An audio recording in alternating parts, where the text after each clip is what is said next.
Iran Israel युद्ध का 12वां दिन आज चल रहा है और इस 12वें दिन के बाद वैश्विक स्तर पर अब जो है खलबली मचना शुरू हो गया है, क्योंकि शुरुआती दिनों में भारत ने भी कहा था कि हमारे पास पेट्रोल डीजल के अभी 45 दिन का स्टॉक है।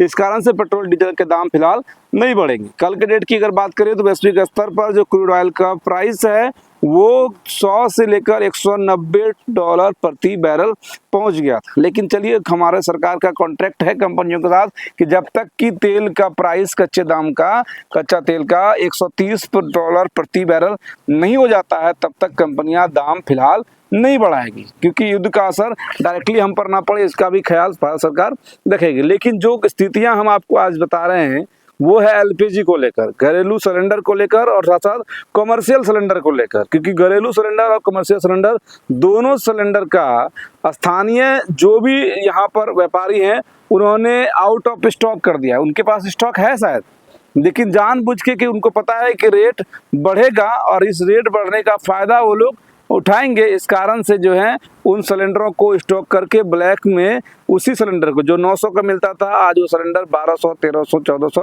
1500 तक मिल रहे हैं। ये स्थितियां हैं। उसके बाद कमर्शियल सिलेंडर जो है वो मार्केट में बिल्कुल है ही नहीं और इस कारण से कई सारे ऐसे होटल्स हैं, कई सारे ऐसे रेस्टोरेंट हैं जहां पर कि अब इस तरह से गैस के शॉर्टेज के बाद रेस्टोरेंट और होटलों को बंद करना पड़ रहा है। जो स्थितियां हैं वो फिलहाल एलपीजी गैस सिलेंडर के लिए भयावह है, लेकिन जो डीजल पेट्रोल का प्राइस है वो फिलहाल अभी कंट्रोल में कुछ दिनों तक जरूर रहेगा। लेकिन 12वां दिन बीत चुका है और 40 से 45 दिन का ही स्टॉक भारत के पास है।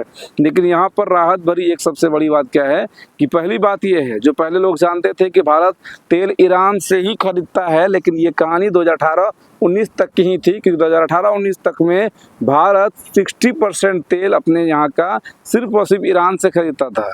और आपको ये भी बता दें कि ईरान पूरे वर्ल्ड में 20% का सप्लायर था, यानी पूरे वर्ल्ड में 20% जो पेट्रोल डीजल है वो सिर्फ और सिर्फ ईरान से आता था। लेकिन जब यूक्रेन का युद्ध हुआ और उसके बाद से स्थितियां बदली तो रसिया ने सस्ते दामों पर भारत को पेट्रोल डीजल जो है वो कच्चे तेल वो उपलब्ध करना शुरू कर दिया और इस कारण से भारत तेल का जो है वो रसिया से करने लगा, क्योंकि वहाँ पर सस्ते दर उपलब्ध हो गए। उसके अलावा आपको ये भी बता दें कि अभी 2026 की अगर बात करें, युद्ध फरवरी में हुआ है 28 फरवरी से, लेकिन पूरे फरवरी के आंकड़े की अगर आप देख लें तो पूरे फरवरी के आंकड़े में भारत ने ईरान के साथ बहुत ही कम मात्रा में तेल का सौदा किया था, यानी युद्ध शुरू होने से पहले की बात बोल रहे हैं। और स्थितियां युद्ध के बाद खराब होती है।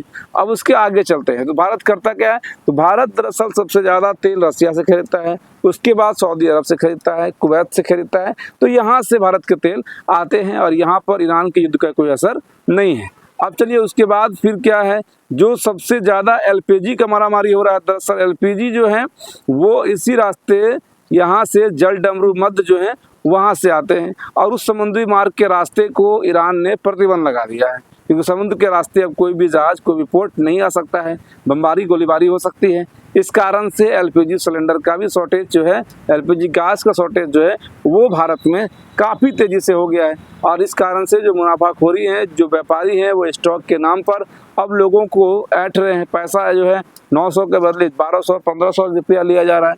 बाकी इस पर सरकार के अधिकारियों को सोचना चाहिए। इस पे आपको उन स्टॉक जो भी लोग स्टॉक करके ब्लैक मार्केटिंग करना चाह रहे हैं, जो जानबूझकर भारत में इस महंगाई को बढ़ाना चाह रहे हैं, भारत में वैश्विक स्तर का जो अभी फिलहाल असर नहीं पड़ा है उस युद्ध का, लेकिन फिर भी जानबूझकर यहाँ की स्थितियों को खराब करने के लिए उस युद्ध के असर को यहाँ बताकर अपना अधिक से अधिक मुनाफा कमाना चाह रहे हैं, तो उनको उस जो भी गोदाम में रखकर जानबूझकर रेट बढ़ा रहे हैं वैसे स्टॉकधारियों पर सबसे अधिक कार्रवाई होनी चाहिए। साथ ही साथ आपको ये निश्चिंत बड़ा खबर हम लोग बता दिए कि तेल, डीजल, पेट्रोल कुछ दिनों तक अभी फिलहाल प्राइस नहीं बढ़ेंगे, लेकिन अगर युद्ध इसी तरह से चलता रहा तो जरूर यकीनन इसका प्रभाव भारत पर भी पड़ेगा। मगर जितना प्रभाव अभी पड़ चुका है एलपीजी पर वो बड़ा भयावह है। इस कारण से वीडियो को शेयर करिए ताकि अगर आपके आसपास में भी कोई आपदा को अवसर बना रहा है तो कम से कम अधिकारी उसे सबक सिखाए और ऐसे लोगों को जेल में डाले और उनके स्टॉक को खत्म करके आम नागरिकों में जो सुविधाएं हैं वो बहाल की जाए। वीडियो को शेयर करिएगा। जय हिंद।